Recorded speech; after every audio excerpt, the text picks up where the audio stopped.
Welcome back to the Airplane of the Month at Travis Heritage Center. Today, we're looking at the Republic F105D tactical fighter. The F105 was introduced into United States Air Force service in May 1958 and served in frontline service until February 1984, a total service period of 26 years.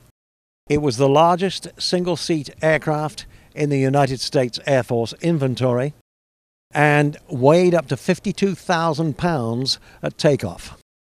It could carry 16 750-pound bombs and had changed its purpose in that way because carrying 16 bombs was not its original design objective. It was designed to carry a single nuclear weapon at somewhere between low and medium altitude and could fly at speeds up to 1,300 miles per hour. In general operation, when it went into active service in Vietnam, the aircraft flew at low level, doing strike duties effectively as a low-level tactical strike machine.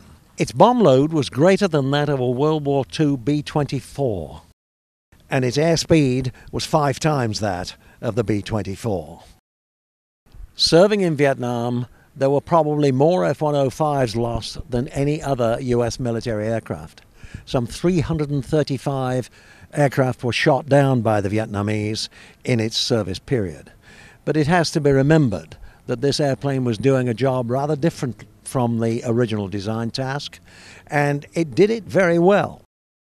Flown by then Colonel James Wolleitner, he has a very proud and probably nearly unique situation in the United States Air Force history because he had 6 sons, all of whom have served or are serving in the United States Air Force. And here at Travis Air Force Base, 2 of his sons are serving today. I'm talking now to Lieutenant Colonel Jay Wolleitner, who is one of the sons of Major General James Wolleitner, who flew this aircraft and commanded the 508th Tactical Fighter Group. So, Colonel, will you tell me why General Wolleitner's name is on this particular 105? The Travis Museum here decided to renovate this airplane. The director of the museum at the time worked with one of my brothers here in the 349th, and he came to find out that my dad had flown this airplane. Colonel, can you tell me more about your father's experience on this airplane? Yeah, so my dad started flying this airplane in 1973. He was transferred to Hill Air Force Base, Utah, and took command of what was at the time the 508th Fighter Detachment because it was just transitioning from C-119s to F-105s, and so it was not yet an operational fighter tactical group. And he began flying the airplane. It was his first experience flying a fighter aircraft with this kind of capability. He had previously flown the A-37 fighter aircraft, but obviously this one comes with tremendously different capabilities.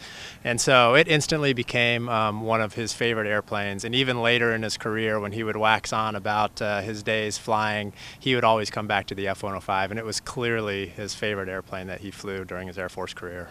Tell me then about the aircraft's operational flight speed. One of the stories that my dad liked to tell, and he really, by his nature, was not a braggart. We would have to pull stories out of him, but one that he more freely told was about flying this airplane out on the ranges. And he said they would take the airplane at only 50 feet above the ground and do 540 knots, approximately 9 miles a minute, which is a tremendously fast speed, especially when you consider it's only 50 feet off the ground.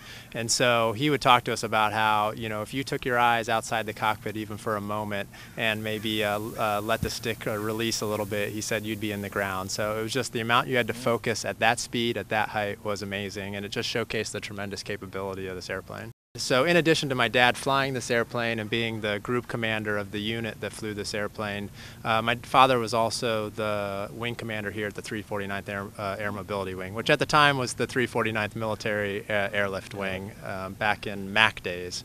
And so with that being tied in with this airplane, the director felt like it was appropriate to put his name on there. And we were very honored as a family. My father had passed away a few years prior to that, and our family has a real tie to this wing, to this Air Force base. I have a large family. I have 10 brothers and sisters, and of the 11 of us, 7 of us have served in the Air Force Reserve, and 6 of us have been right here at Travis Air Force Base in the 349th. record, 6 members of the same family on Travis Air Force Base. Over what period of time? My father was first stationed here in 1979, and right after he got transferred in 1981, actually right prior to him being transferred in 1981, one of my older brothers, Joseph, enlisted. And so he started his career here, and all but I think maybe a 1 or 2 year gap, we've had Wall-Leitners serving in the 349th here at Travis. That's quite an achievement. And tell me a little more about the family background as an Air Force family and your experiences.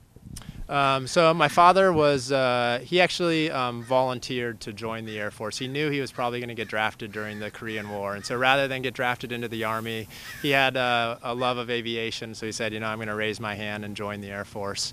And he actually joined, he was only 19 years old, and he joined to become what was then an aviation cadet program. So now, in order to be a pilot, you have to be have a college degree, and you have to become an officer, and then you go into pilot training. Back then, when he joined the military, he had no college education whatsoever, and they put him through an aviation cadet program where he became an officer and a pilot at the same time. So the day he got his wings, he got his commission. And then later on, he went back to school and got his education. But so he started way back in the early 50s. And then he did one tour as a instructor pilot on active duty flying T-33s, and then he decided to go back home to Wisconsin. He thought that he was going to be a farmer, and so he went back and he joined the C-119 unit at Billy Mitchell Field in Milwaukee, and continued to love flying and decided that that was really his calling. And so he became a full-time reservist, an art there, and then as he progressed in his career, we started moving around. And so as a kid, I was born in 1972, as a kid I moved around almost every 2 years, which sounds more like an active duty lifestyle than a reserve lifestyle. But as he moved up in the ranks, it was his choice to continue to move. And what it enabled him to do was to have a career that you will not find anyone today had. So he bounced back and forth between strategic airlift, between tactical airlift, between tactical fighters. He flew, like I said, T-33s, C-119s, A-37s, F-105s, KC-135s, C-141s, C-130s, helicopters, F-4s, F-16s, you know, one unit to another. And the way the Air Force is built today, our pilots aren't able to do that. It wouldn't happen. It would not happen today. And so growing up in this environment of him flying, it fostered an interest in aviation amongst quite a few of us. And we found he was a big advocate also of joining the military right out of high school, like he did. And so I have a number of brothers who did that, and they became enlisted aircrew, 2 boom operators, 1 loadmaster, and then from there went on to pilot training and became pilots. And it's a great program. It's a great way to pull yourself up, to have the, you know, you're serving the military, they're serving you by offering you an education, and you grow and develop the career that you want. And of course it served extremely well in Vietnam, though it lost 335 aircraft in that conflict. Yeah, a tremendous number of pilots lost their lives in Vietnam. It just reminds you that freedom is not free. No, absolutely not. When you look at this airplane, you're reminded of the number of pilots who lost their lives, the number of aircraft that were shot down in Vietnam. And not only is there a cost in lives, but you look around and you see all these aircraft, and the U.S. military, the U.S. population, our country as a whole puts an immense amount of cost in lives and dollars into supporting our military, which is essentially supporting our freedom.